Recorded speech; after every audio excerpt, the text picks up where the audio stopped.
नमस्कार दोस्तों, परमा एजुकेशन के यूट्यूब चैनल पे आप सभी भाई बहनों का स्वागत करते हैं। चलिए आज बात करते हैं हम यहाँ पे इंटेलिजेंट, ठीक है, यानी बुद्धि।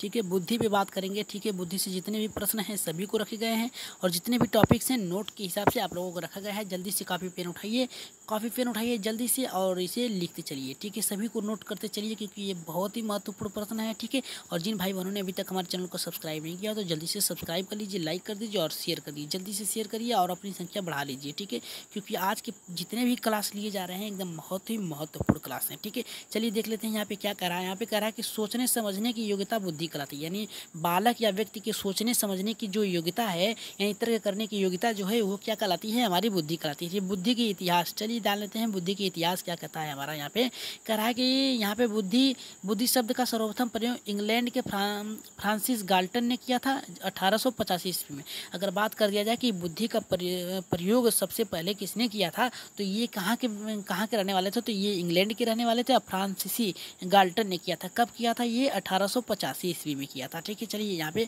आगे देख लेते हैं। ठीक है, क्या कर रहा है कि 1890 से 95 में गाल्टन ने जन आंदोलन किया था फ्रांस में। इसका उद्देश्य था कि बुद्धि के जो घटक हैं उनके मापदंडों को तय किया जाए। ठीक है, 1890, ठीक है, 1890 से लेकर 95 तक गाल्टन ने यहाँ पे जन आंदोलन किया था। ठीक है, फ्रांस में इनका उद्देश्य ये था कि जन आंदोलन करने का उद्देश्य ये था कि बुद्धि के जो घटक हैं उनके मापदंडों को तय किए जाने चाहिए। ठीक है, चलिए आगे देख लेते हैं क्या कह रहा है।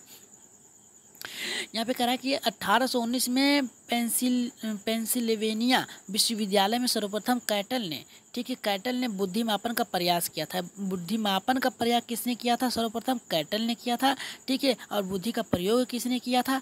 ठीक है, यहाँ पे आप लोगों को बताएं कि यहाँ पे इसका गाल्टन ने प्रयोग किया था। ठीक है, चलिए आगे देख लेते हैं यहाँ पे क्या कर रहा है। आगे हमारा क्या कर रहा है कि मानसिक परीक्षण शब्द का सर्वप्रथम कैटल ने प्रयोग किया था। ठीक है, मानसिक परीक्षण है, मानसिक परीक्षण, इसका प्रयोग किसने किया था, कैटल ने सर्वप्रथम किया था। ठीक है, चलिए आगे देख लेते हैं क्या करा। सभी प्रश्नों को एक बार नोट कर लीजिए और या फिर स्क्रीनशॉट लेते चलिए। ठीक है, स्क्रीनशॉट लेते चलिए या फिर नोट करते चलिए। ठीक है, जो रात में 9 बजे लाइव क्लास चलाएगी जाएगी। ठीक है, 9 बजे जो लाइव क्लास PM पे चलाई जाएगी। ठीक है, उसमें आप लोगों को प्रश्नों का टारगेट रखा जाएगा। ठीक है, उसमें गणित के प्रश्न जो हैं उसको रखा गया है। ठीक है, और 9 बजे रात में सभी लोग लाइव रहिएगा। ठीक है, 9 PM पे रात 9 PM पे आप लोग लाइव रहिएगा। उसमें आप लोगों को प्रश्नों को सॉल्व करना है। ठीक, यहाँ पे देखिए कह रहा है कि मानसिक शब्द का प्रयोग सर्वप्रथम किसने किया था, तो बीने ने किया था 1908 में किया था। ठीक है, मानसिक आयु शब्द का प्रयोग यानी आयु पे इन्होंने किया था। मानसिक का जो प्रयोग आयु पे किया था अल्फ्रेड बीने ने किया था। कब किया था, 1908 में किया था। कब किया था,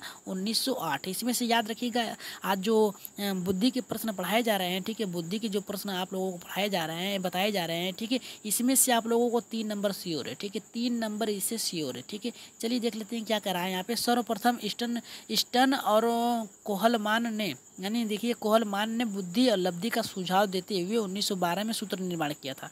ठीक है, सर्वप्रथम स्टन और कोहलमान ने सर्वप्रथम बुद्धि का सुझाव दिया था और इस सूत्र का प्रतिपादन कब किया था, 1912 में किया था। कब किया था, 1912 में। ठीक है, तो इसे याद रखिएगा कि स्टन बीने और कोहलमान ने बुद्धि लब्धि का सुझाव देते हुए 1912 में सूत्र दिया था। ठीक है, कब दिया था, 1912 में सूत्र दिया था। याद रखिएगा सूत्र दिया था कब, 1912 में। ठीक है, चलिए आगे देख लेते हैं क्या होता है।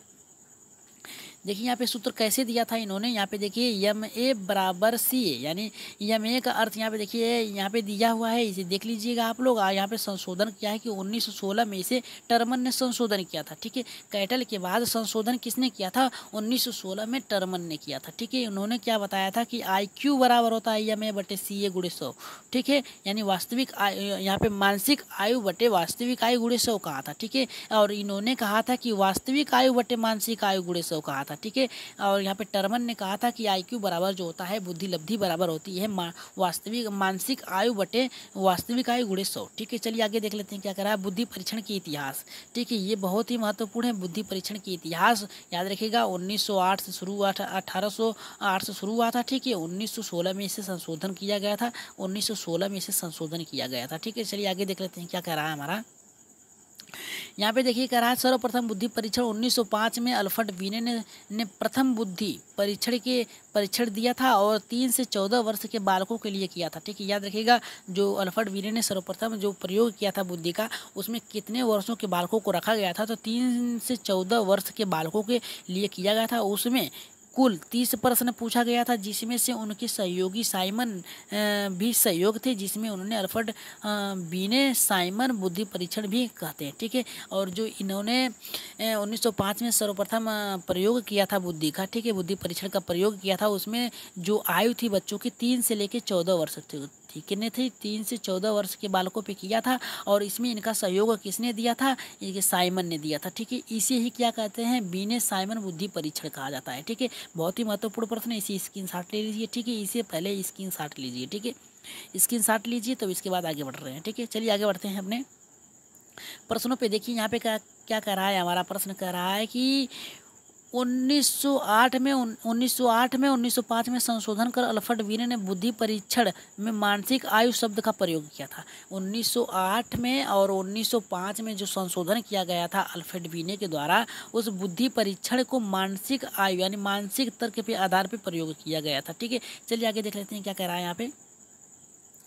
कह रहा है यहाँ पे 1916 में स्टैनफोर्ड यूनिवर्सिटी में टर्मन ने अध्यक्षता में यानी टर्मन की अध्यक्षता में 1908 में, ठीक है, 1908 में बुद्धि परीक्षण में संशोधन किया गया था। अल्फ्रेड फोर्ड यहाँ पे स्टैनफोर्ड बुद्धि परीक्षण में टर्मन बुद्धि परीक्षण भी कहा जाता है। ठीक है, यहाँ पे देखिए स्टैनफोर्ड जो बुद्धि परीक्षण है इसे टर्मन बुद्धि परीक्षण भी कहा जाता है। ठीक है, इसमें कुल प्रश्नों की संख्या कितनी थी? 90 थी। वहाँ पे देखिए अल्फ्रेड बीने ने कितने प्रश्न रखे थे? वहाँ पे 30 प्रश्न रखे थे। वहाँ पे 3 से 14 वर्ष के बालक थे। यहाँ पे देखिए 3 से 14 वर्ष के बालक हैं, लेकिन यहाँ पे प्रश्नों की संख्या बढ़ा के 90 कर दिया गया था। ठीक है, चलिए आगे देख लेते हैं क्या कर रहा है यहाँ पे। सेनाओं में भर्ती के लिए सामूहिक बुद्धि परीक्षण किया गया। ठीक है, यहाँ पे देखिए सेनाओं में भर्ती करने के लिए यहाँ पे सामूहिक यानी समूह में बना के यानी सभी को एक साथ बुद्धि परीक्षण किया गया था। इसे ही क्या कहा जाता है? आर्मी अल्फा पढ़े लिखे लोगों के लिए सामूहिक शाब्दिक परीक्षण। ठीक है, यहाँ पे आर्मी में अल्फा के द्वारा पढ़े लिखे लोगों के लिए था, या इसे ही क्या कहते हैं? सामूहिक परीक्षण कहते हैं। ठीक है, आर्मी अल्फा। ठीक है, चलिए आगे देख लेते हैं क्या करा है आर्मी बीटा। ठीक है, यहाँ पे देखिए दूसरा करा है कि आर्मी बीटा अनपढ़ लोगों के लिए, यानी जो अनपढ़ लोग थे उसमें सामूहिक परीक्षों का अशाब्दिक यानी समूह में अशाब्दिक प्रश्नों को रख के यानी समूह अशाब्दिक में जो आर्मी बीटा था जिसमें अनपढ़ लोग शामिल थे, उसे क्या कहा गया था? वहाँ पे सामूहिक अशाब्दिक। ठीक है, और चलिए आगे देख लेते हैं क्या करा है कि भारत में सबसे पहले बुद्धि परीक्षण 1922 में किया गया था, एफजी। ठीक है, एफजी यानी कॉलेज लाहौर। ठीक है, लाहौर। ठीक है, कब किया गया था? 1912 में किया गया था। ठीक है, यानी आज़ादी से पहले। ठीक है, तो यहाँ पे करा है प्रिंसिपल डॉक्टर CH राइस के द्वारा किया गया था। किसके द्वारा भारत में सर्वप्रथम बुद्धि परीक्षण किया गया था? तो 1912 में किया गया था। याद रखिएगा भारत में कब लागू हुआ था और बुद्धि परीक्षण कब लाया गया था? तो 1922 में लाया गया था। किसके द्वारा? ये किस कॉलेज में हुआ था? तो कॉलेज लाहौर में हुआ था। प्रिंसिपल कौन थे? HD राइस द्वारा किया गया था। ठीक है, बनाया गया था। ठीक है, चलिए आगे देख लेते हैं क्या करा है यहाँ पे। देखिए डॉक्टर CH राइस ने बीने साइमन बुद्धि परीक्षण का भारतीय अनुकूलन किया था, जिसमें परीक्षण में कराया हिंदुस्तानी बीने फार्मेसी पॉइंट स्केल। ठीक है, यहाँ पे देखिए बहुत ही महत्वपूर्ण प्रश्न बन सकता है कि बुद्धि परीक्षण को भारत में किस नाम से जाना गया? तो यहाँ पे कहा गया कि हिंदुस्तानी बीने परफॉर्मेंस पॉइंट स्केल कहा गया था। ठीक है, यहाँ पे राइस के द्वारा CH राइस के द्वारा यहाँ पे बीने साइमन बुद्धि परीक्षण भारतीय अनुकूल यानी भारतीय समाज में परीक्षण किया गया था, जिसका नाम था हिंदुस्तानी बीने परफॉर्मेंस पॉइंट स्केल। ठीक है, चलिए आगे देख लेते हैं क्या कर रहा था। यह कथन 35 और उपकथन कितने थे? यहाँ में इसमें कथन कितने थे?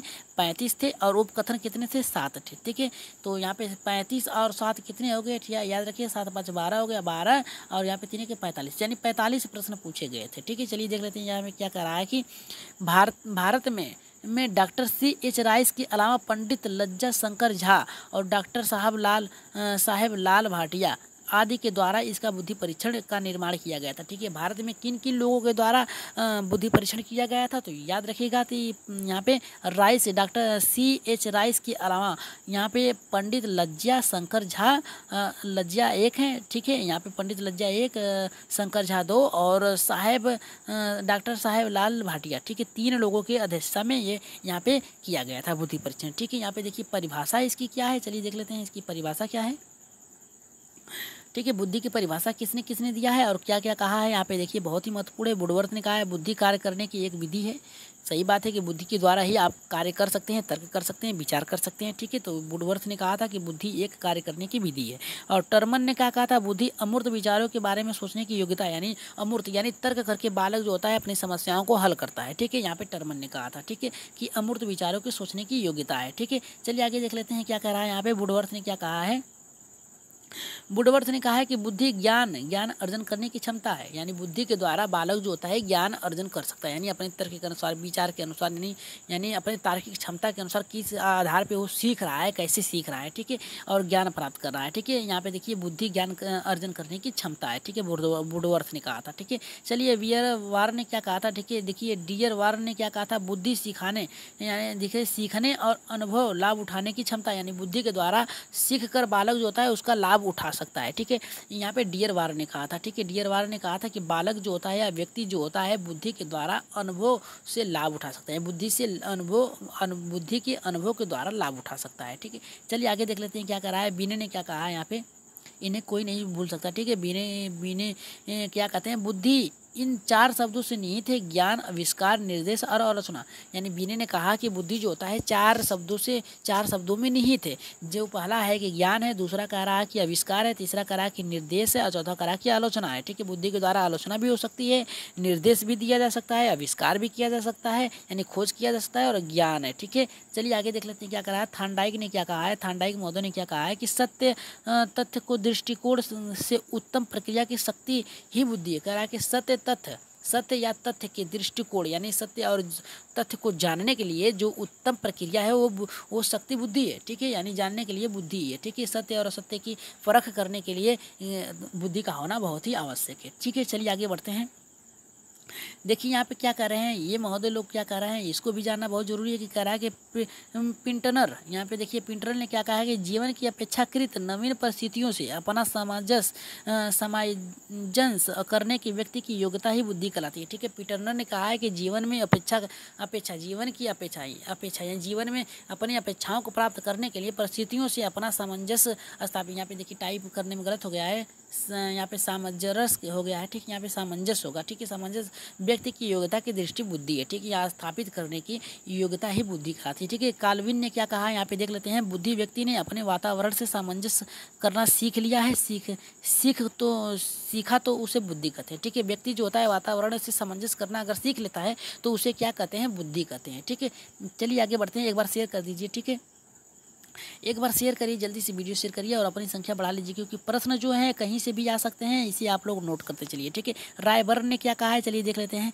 रायबर्न ने कहा है बुद्धि वह शक्ति है जो हमको समस्याओं का समाधान करने में उद्देश्यों को प्राप्त करने की क्षमता देती है। ठीक है, बुद्धि के द्वारा बालक जो होता है या व्यक्ति जो होता है अपनी समस्याओं, अपनी कठिनाइयों को दूर करता है, उसे क्या कहते हैं, बुद्धि कहता है। ठीक है, बुद्धि कहलाता है। ये किसने कहा था, रायबर्न ने कहा था। ठीक है, यहाँ पे स्टर्नबर्ग ने क्या कहा था, चलिए इनको भी जान लेते हैं। इनको कैसे भूल सकते हैं हम लोग। स्टर्नबर्ग ने कहा है बुद्धि एक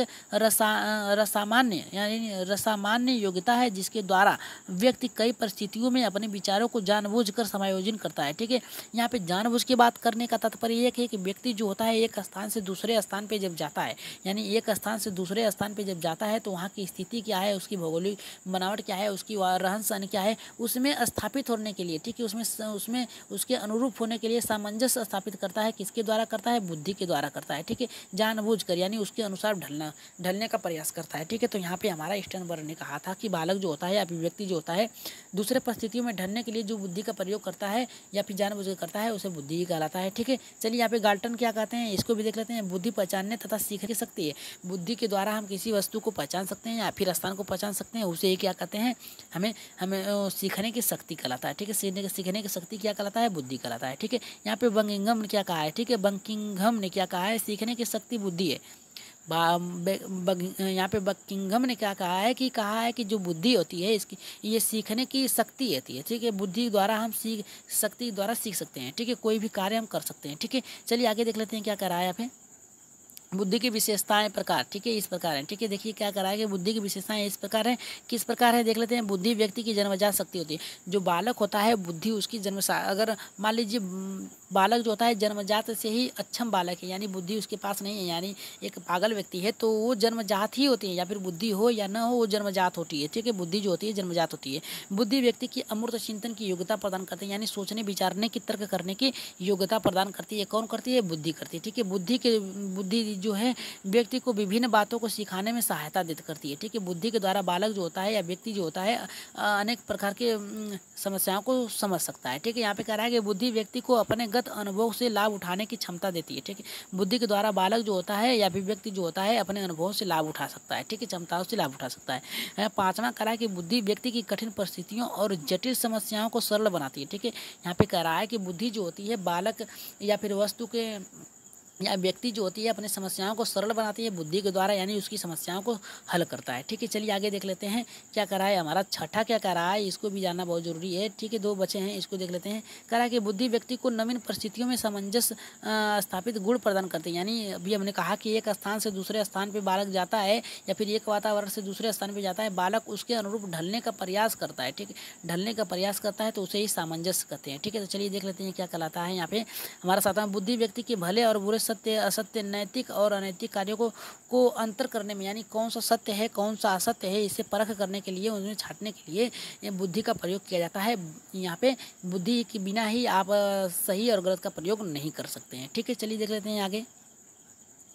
आगे देखिए कह रहा है यहाँ पे बुद्धि, ठीक है। यहाँ पे देखिए बहुत ही महत्वपूर्ण प्रश्न है। यहाँ पे देखिए कह रहा है कि बुद्धि पर अनुवंशिकता और वातावरण का प्रभाव पड़ता है, ठीक है। बुद्धि पे बहुत ही प्रभाव पड़ता है। अगर शुरुआत से ही आपकी जो वंशानुक्रम जो है, आपके अच्छे दादा दादी के पढ़ने की योग्यता या फिर सीखने की योग्यता बहुत ही तीव्र है, तो आपके भी गुण वैसे ही हो सकते हैं, ठीक है। या फिर आपके जो परिवार में जो रहने सहने की जो योग्यता है वो, और वातावरण यानी परिवेश में बालक की जो घटित घटनाएं हैं उससे क्या सीख रहा है, ये भी उससे प्रभाव अच्छे पड़ता है, ठीक है। अगर अच्छे वातावरण में रह रहा है तो अच्छा कार्य ही करेगा, अगर बुरे वातावरण में रह रहा है तो बालक बुराई की तरफ ही जाएगा, ठीक है। यहाँ पे कह रहा है कि पिंटर ने क्या कहा है देख लेते हैं। प्रिंटर ने क्या कहा है कि बुद्धि विकास जन्म से ही लेकर किशोरावस्था से मध्य तक होता है, ठीक है। यहाँ पे इन्होंने थोड़ा सा इनका तर्क गलत लग रहा है। बुद्धि जो होता है जन्म से लेकर मृत्यु जब तक व्यक्ति बूढ़ा नहीं हो सकता तब तक कुछ न कुछ सीखता रहता है, ठीक है। लेकिन यहाँ पे इन्होंने कहा कि किशोरावस्था के मध्य तक होता है, ठीक है, यानी बढ़ती रहती है, ठीक है। चलिए आगे देख लेते हैं। कोल एवं ब्रूस ने क्या कहा था। कोल यहाँ पे लिंग भेद के कारण बालकों और बालिकाओं में बुद्धि बहुत ही कम अंतर होती है, ठीक है। यहाँ पे कह रहा है कि लिंग विभेद यानी रूढ़िवादिता के, ठीक है। यहाँ पे देखिए रूढ़िवादिता की बात कर रहा है, ठीक है। रूढ़िवादिता की बात कर रहा है कि बुद्धि के कारण ही जो बालिकाएं और बालक होते हैं इनमें कम अंतर होता है, ठीक है। यानी कम अंतर का अर्थ यहाँ पे ये है कि बालक और बालिकाओं में कोई अंतर नहीं होता, ठीक है। ये समान कार्य कर सकते हैं बुद्धि अगर है दोनों में तो, ठीक है। चलिए आगे देख लेते हैं। बुद्धि के प्रकार है, लास्ट है, ठीक है। यहाँ पे देखिए बुद्धि के प्रकार है, इसे भी देख लेते हैं। बुद्धि के प्रकार कौन कौन से है। गैरिट एंड थॉर्नडाइक ने क्या कहा है, बुद्धि 3 प्रकार की होती है, उल्लेख किया है, ठीक है। 3 प्रकार की बुद्धि होती है, कौन कौन सी होती है चलिए देख लेते हैं, ठीक है। गैरिट और थॉर्नडाइक ने 3 प्रकार की बुद्धि बताया। पहला मूर्त बुद्धि, दूसरा कहा है कि अमूर्त बुद्धि। मूर्त बुद्धि के अंतर्गत कौन कौन से आते हैं देख लेते हैं कि इस बुद्धि को गामक या यांत्रिक बुद्धि कहा जाता है, ठीक है। इसमें अच्छे कारीगर मैकेनिक आते हैं, ठीक है। मूर्त जो होते हैं इसमें कौन कौन आते हैं मूर्त बुद्धि के अंतर्गत, अच्छे कारीगर और मैकेनिक आते हैं, और इंजीनियर आते हैं, और वैदिक कार्यकर्ता आते हैं, ठीक है। अवैधिक कार्य आते हैं, ठीक है। यहाँ पे देखिए अमूर्त बुद्धि की बात कर लेते हैं, देखते हैं अमूर्त बुद्धि क्या होता है। इस बुद्धि का संबंध पुस्तकी ज्ञान यानी लेखन कवि जो होते हैं ये कहाँ से अपना तर्क लगा लेते हैं कोई नहीं जानता, ठीक है। यहाँ पे पुस्तकी ज्ञान से होता है जिसका व्यक्ति में ये बुद्धि कहलाता है, ठीक है। जिसे व्यक्ति में ये बुद्धि कहलाता है, ठीक है। यहाँ पे देखिए कवि आएगा, ठीक है। चलिए आगे देख लेते हैं। थोड़ा सा यहाँ पे बचा है, इसे देख लेते हैं। कह रहा है कि होती है इस वजह से ज्ञान अर्जन करने में विशेष रुचि लेता है, अतः इस प्रकार के बुद्धि में व्यक्ति अच्छे वकील, डॉक्टर, दार्शनिक, चित्रकार और साहित्यकार, देखा कहा ना हमने कि यहाँ पे आएंगे, कभी आएंगे, डॉक्टर आएंगे, दार्शनिक आएंगे, अच्छे व्यक्ति वकील आएंगे। ठीक है, चलिए इससे भी हमने पहले बता दिया था। ठीक है, यहाँ पे तीसरा देख लेते हैं, सामाजिक बुद्धि। ठीक है, तीसरा सामाजिक बुद्धि, इस बुद्धि का संबंध व्यक्तिगत सामाजिक कार्यों से होता है, जिसमें व्यक्ति के में बुद्धि होती है और ये मिलनसार सामाजिक कार्यों और रुचि लेने वाले मानव संबंध से ज्ञान के परिपूत होता है। इस अतः बुद्धि को व्यक्तिगत अच्छे मंत्री, यानी इसके अंतर्गत कौन आते हैं, व्यक्ति आते हैं, कौन सा आते हैं, अच्छे मंत्री आते हैं, व्यवसायिक आते हैं, कूटनीतिक आते हैं, सामाजिक कार्यकर्ता आते हैं। ठीक है, तो चलिए इतना आज आप लोगों के लिए था। तो आज आप लोगों को ये प्रश्न कैसे लगे कमेंट बॉक्स में जरूर अपने कमेंट दीजिए। ठीक है, कमेंट दीजिएगा कि आज के प्रश्न कैसे लगे, और जिन भाई बहनों ने अभी तक हमारे चैनल को सब्सक्राइब नहीं किया तो जल्दी से सब्सक्राइब कर लीजिए और लाइक कर दीजिए वीडियो को, जाते जाते लाइक कर दीजिए और एक बार ज़रूर शेयर करिए। ठीक है, एक बार अपने ग्रुपों में ज़रूर शेयर करिए। ठीक है, शेयर करिए ताकि हमारा हौसला बना रहे और आप लोगों के लिए अच्छे अच्छे प्रश्न ला दिया जाए। और 9 बजे जो लाइव क्लास चलाई जाएगी, ठीक है, याद रखिएगा 9 बजे रात 9 बजे जो क्लास चलाई जाएगी PM पे, ठीक है, उसमें आप लोगों को गणित पेडागोजी के प्रश्न कराए जाएंगे। बहुत ही 15 प्रश्न टॉप प्रश्न रखे गए हैं। ठीक है, उसमें आप लोगों को इतने महत्वपूर्ण प्रश्न कराए जाएंगे। ठीक है, टॉप कितने प्रश्न हैं, 15 प्रश्न है। ठीक है, इन टॉप प्रश्नों में से आप लोगों का टारगेट रहेगा 12+। ठीक है, चलिए आज के लिए इतना ही। आगे के लिए अगले क्लास के लिए हमें इजाज़त दीजिए और अपना ख्याल रखिएगा, अच्छे से पढ़ाई करिए। चलिए ठीक है, धन्यवाद।